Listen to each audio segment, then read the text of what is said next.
Saikrishna lockup death case మళ్లీ మొదటికొచ్చింది. ఈ కేసులో విచారణ మళ్లీ మొదటి నుండి ప్రారంభమైంది. ఇన్ని రోజులుగా విచారణ జరుగుతోంది, విచారణ కొలిక్కొస్తుంది, సిఐ నాగరాజ్ని అరెస్ట్ చేస్తారు అన్నటువంటి చర్చ సాగింది. కానీ అసలు విషయం ఏంటంటే సాయికృష్ణ లాకప్ డెత్ కేసులో విచారణ ఇప్పుడు మళ్లీ మొదటికొచ్చింది. మొత్తం ఇప్పటివరకు దైవప్రసాద్ నేతృత్వం ఉన్నటువంటి విచారణ బృందం చేసినటువంటి విచారణ అంతా కూడా ఆగిపోయింది. దాన్ని ఎప్పుడైతే ప్రభుత్వం సిట్ వేసింది కాబట్టి సిట్కి దాన్ని బదలాయించారు. 3 రోజుల పాటు దైవప్రసాద్ టీము కృష్ణలంక పోలీస్ స్టేషన్లో విచారించారు. అదేవిధంగా స్వర్గాపురి శ్మశాన వాటికలో విచారించారు. ఈ కేసులో ముఖ్యంగా టాస్క్ ఫోర్స్ పాత్ర చాలా కీలకంగా ఉన్న నేపథ్యంలో టాస్క్ ఫోర్స్ ఏసీపీ లతా కుమార్తో పాటు టాస్క్ ఫోర్స్కి సంబంధించినటువంటి ఎస్ఐని అదేవిధంగా కానిస్టేబుల్ని కూడా విచారించారు. అదేవిధంగా కృష్ణలంక పోలీస్ స్టేషన్లో ఉన్నటువంటి సెంట్రీ దగ్గర నుండి పలువురు ఆ సిబ్బందిని కానిస్టేబుల్ని కూడా విచారించారు. అయితే ఈ విచారణ అంతా కూడా ఏమీ తేల్చినటువంటి పరిస్థితి. అంతేకాకుండా ఈ విచారణ మొత్తం కూడా కేవలం సిఐ నాగరాజు చుట్టూనే దీన్ని తిప్పినటువంటి పరిస్థితి.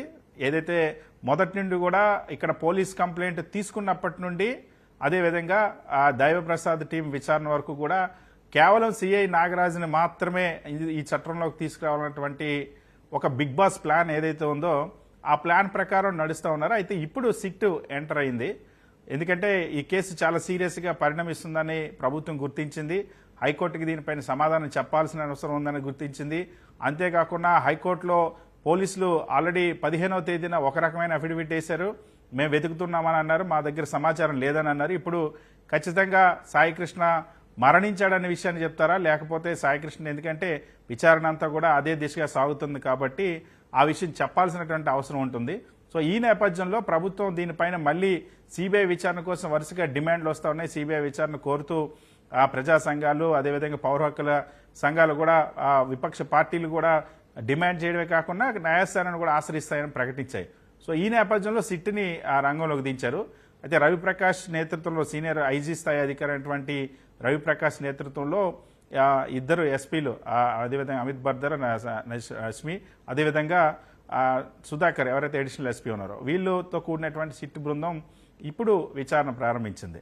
సో మొత్తం మళ్ళీ మొదటి నుండి సిట్ విచారిస్తుంది. ఎందుకంటే దైవప్రసాద్ నేతృత్వం ఉన్నటువంటి విచారణ అధికారులు చేసినటువంటి స్టేట్మెంట్లు కానీ లేకపోతే వాళ్ళు సంపాదించినటువంటి డాక్యుమెంట్లు కానీ లేకపోతే ఏమైనా ఆధారాలు కానీ వాటిపైన పూర్తి సంతృప్తి సిట్ వ్యక్తం చేయలేదనే విషయం తెలుస్తోంది.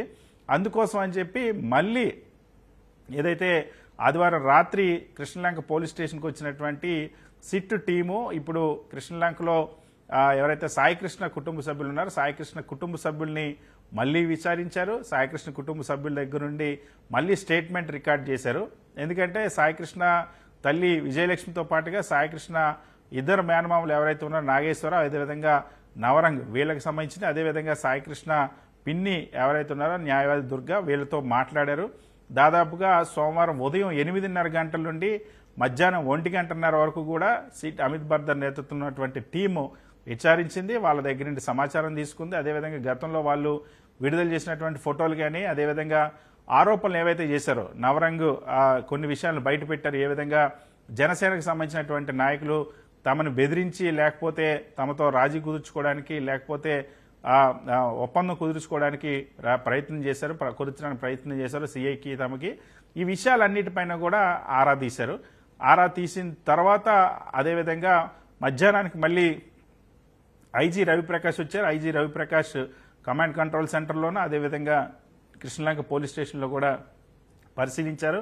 అక్కడ ఉన్నటువంటి రికార్డును పరిశీలించారు. ఇప్పుడు కమాండ్ కంట్రోల్ సెంటర్లోనే సిట్ తమ కార్యాలయాన్ని కూడా ఏదైతే వర్క్ ప్లేస్ని ఏర్పాటు చేసుకుంది దాంతోపాటుగా అక్కడ ఉన్నటువంటి రికార్డ్స్ ముఖ్యంగా కాల్ డేటా రికార్డ్స్, ఎందుకంటే ఇందులో ఈ కేసులో చాలా మంది ఇన్వాల్వ్ అయి ఉన్నారు. ఒక్క నాగరాజు మాత్రమే కాదు, దాదాపుగా 15 మంది పేర్లు వినిపిస్తూ ఉన్నాయి. అంతేకాకుండా ఇందులో task force విచారించినప్పుడు Daivaprasad team task ఫోర్స్ని విచారించినప్పుడు మేము కేవలం సిఐ నాగరాజు ఆదేశాల మేరకే మేము అక్కడికి వెళ్ళి మార్కాపురం నుండి సాయికృష్ణని తీసుకొచ్చి మళ్ళీ ఆ సిఐ నాగరాజుకి అప్పగించినట్టు మా దగ్గర రికార్డు ఉందన్నటువంటి సమాచారం చెప్పినట్టుగా తెలుస్తోంది. సో ఈ నేపథ్యంలో అసలు సిఐ నాగరాజు అడగగానే టాస్క్ ఫోర్స్ వెళ్ళారా, నాగరాజు అడిగితే ఆ టాస్క్ ఫోర్స్ ఆ పోలీసులు ఎందుకు విన్నారు, వీళ్ళు వెనకాల ఇద్దరిని కమాండ్ చేసేటువంటి కంట్రోల్ చేసేటువంటి బిగ్ బాస్ పాత్ర ఇందులో ఉందో లేదా, ఆ బిగ్ బాస్ పాత్రను తప్పించుకోవడం కోసమే కేవలం సిఐ నాగరాజ్కి మేము మొత్తం అప్పగించేసామన్నటువంటి వాదన్ని బిల్డప్ చేస్తున్నారా అన్నటువంటి చర్చ సాగుతుంది. సో ఈ నేపథ్యంలోనే సిట్కి కూడా అనుమానాలు ఉన్నాయి. అందుకోసం సిట్ దైవప్రసాద్ నేతృత్వ విచారణ జరిపినటువంటి టీం విచారించిన 3 రోజుల పాటు విచారణ చేసినటువంటి అన్ని ఆధారాలను క్షుణ్ణంగా పరిశీలిస్తోంది. ఇందులో ఎవరెవరు ఇన్వాల్వ్ అయ్యారు, ఎందుకంటే ఇందులో చాలా ఇప్పుడు కొత్త పేర్లు కూడా మళ్ళీ వస్తున్నాయి. ఇప్పటివరకు కేవలం సిఐ నాగరాజ్తో పాటు కృష్ణలంకలో పోలీస్ స్టేషన్ ఉన్నటువంటి కానిస్టేబుల్తో పాటు టాస్క్ ఫోర్స్లో ఉన్నటువంటి ఎస్ఐ, అదేవిధంగా టాస్క్ ఫోర్స్లో ఉన్నటువంటి కానిస్టేబుల్, వీళ్ళ పాత్ర మాత్రమే బయటకు వచ్చింది. కానీ ఇప్పుడు ఏదైతే ఎన్టీఆర్ జిల్లా విజయవాడ పోలీస్ కమిషనరేట్ పరిధిలో ఉన్నటువంటి జగ్గేపేటలో ఉన్నటువంటి కొందరు పోలీస్ అధికారులు కూడా ఇందులో ఇన్వాల్వ్ అయ్యారనేటువంటి ప్రచారం సాగుతుంది. టాస్క్ ఫోర్సులు ఇంకా చాలా మంది అధికారులు దీంట్లో ఇన్వాల్వ్ అయ్యారనేటువంటి ప్రచారం సాగుతుంది. ఆ అంశాలన్నింటి గురించి కూడా ఎక్కడ బయటకు రావట్లేదు. అదేవిధంగా ఎవరెవరైతే ఈ ఆపరేషన్లో ఇన్వాల్వ్ అయ్యారో ఈ కేసుకు సంబంధించి సిఐ నాగరాజుతో పాటు కలిసి పనిచేసిన వాళ్ళు ఉన్నారో ఆ కానిస్టేబుల్ కూడా మళ్ళీ విచారణ తర్వాత మళ్ళీ అందుబాటులో లేకుండా బయటికి వెళ్ళిపోయారన్నటువంటి చర్చ కూడా సాగుతుంది. సిఐ నాగరాజు యథాతథంగా తాను ఏర్పాటు చేసుకున్నటువంటి షెల్టర్ తన నివాసంలో కాకుండా సిఐ నాగరాజు వేరొక కానిస్టేబుల్, అంటే ఒక క్రైమ్ కేసు నమోదైంది, ఎఫ్ఐఆర్ నమోదైంది, సిట్ కూడా విచారణ జరుగుతుంది. అలాంటి వ్యక్తిని ఒక పోలీస్ డిపార్ట్మెంట్ కానిస్టేబుల్ ఇంటి దగ్గరే ఉంచారు, వాళ్ళే షెల్టర్ ఇచ్చారంటే అసలు ఈ కేసుని ఎటువైపు తీసుకెళ్లాలనుకుంటున్నారో, ఏ విధంగా ఈ కేసులో నిందితులను కాపాడాలనుకుంటున్నారో చాలా స్పష్టంగా ఇక్కడ అర్థమవుతున్నటువంటి పరిస్థితి. అంతేకాకుండా పోలీస్ అధికారులు కూడా కలుస్తుండటం నాగరాజ్ని, పోలీసు విచారణ జరుగుతున్న వ్యక్తిని మళ్ళీ పోలీసులు కలుస్తుంటే ఎటువంటి సందేశం ఇస్తారన్నటువంటి చర్చ కూడా సాగుతుంది. సో ఈ నేపథ్యంలోనే ఇప్పుడు సిట్కి సంబంధించి విచారణ ప్రారంభమైంది. సిట్ చీఫ్ అయినటువంటి ఐజీ స్థాయి అధికారి అయినటువంటి రవిప్రకాష్ ప్రత్యక్షంగా ఆయన టీము విచారించినటువంటి వాస్తవాలను తెలుసుకోవడానికి మళ్ళీ సిట్ రవిప్రకాష్ ఎవరైతే ఉన్నారో మొత్తం పోలీస్ స్టేషన్ కానీ అదేవిధంగా కంట్రోల్ రూమ్ కానీ కుటుంబ సభ్యులతో మాట్లాడడం కానీ వారు ఇచ్చిన స్టేట్మెంట్లు అన్నింటిని కూడా క్రాస్ చెక్ చేయడం కానీ ఇవన్నీ కూడా చేస్తున్నటువంటి పరిస్థితి ఉంది. సో ఖచ్చితంగా ఈ కేసులో ఇప్పుడు ఒక కీలక పరిణామం చోటు చేసుకునేటువంటి అవకాశం ఉంది. ఇందులో ఎవరెవరైతే పాత్రదారులు ఉన్నారో ఆ పాత్రదారులు అందరి వెనకాల ఉన్నటువంటి సూత్రధారి గుట్టు విప్పేటువంటి ఆ రోజు దగ్గర పడినట్టుగా చాలా స్పష్టంగా కనిపిస్తుంది. అయితే సిట్ విచారణ కూడా ఈ విధంగా ముందుకు వెళ్తుందా లేకపోతే మళ్ళీ, ఎందుకంటే ఈ కేసులు ఇప్పటికే మొదట ఈ కేసుకు సంబంధించి ఆరోపణలు వచ్చినప్పుడు విజయవాడ పోలీసులు నగర పోలీసులు పోలీస్ కమిషనర్ విచారణ జరిపారు ఈ కేసుకి సంబంధించి. ఆయన టీంతో ఏం జరిగిందో వాస్తవాలు తెలుసుకోమని చెప్పి విచారణ జరిపి ఎవరైతే సిఐ నాగరాజు ఉన్నారో వీఆర్కి పంపించారు.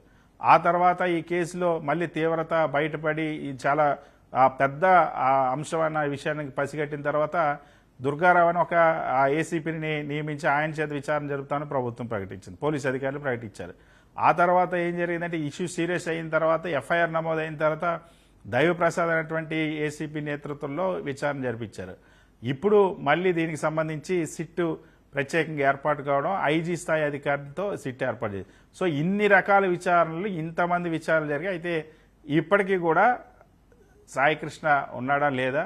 ఇంకొక ఆశ్చర్యకరం ఏంటంటే సాయికృష్ణ మొన్న స్వర్గపురిలో విచారణ జరిపినటువంటి పోలీసులు ఏదైతే మే నెలలో దహన సంస్కారం అనేటువంటి అనాథ శవాలకు సంబంధించినటువంటి వివరాలు సేకరిస్తే అందులో మే నెలలో కృష్ణలంక పోలీస్ స్టేషన్ పరిధి నుండి 7 అన్నోన్ బాడీస్ని దహన సంస్కారాలు చేసినట్టుగా అక్కడ చూపించారు.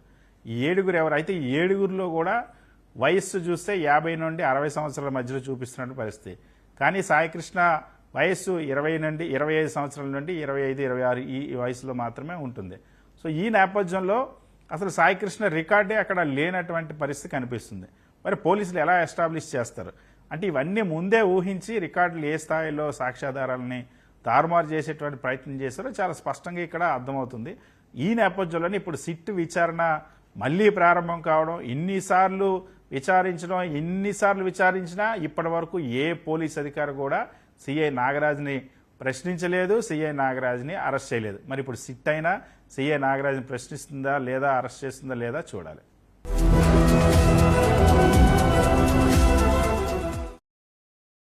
మరిన్ని అప్డేట్స్ కోసం ఛానల్ ను సబ్స్క్రైబ్ చేయండి. నోటిఫికేషన్స్ కోసం బెల్ ఐకాన్ పై క్లిక్ చేయండి.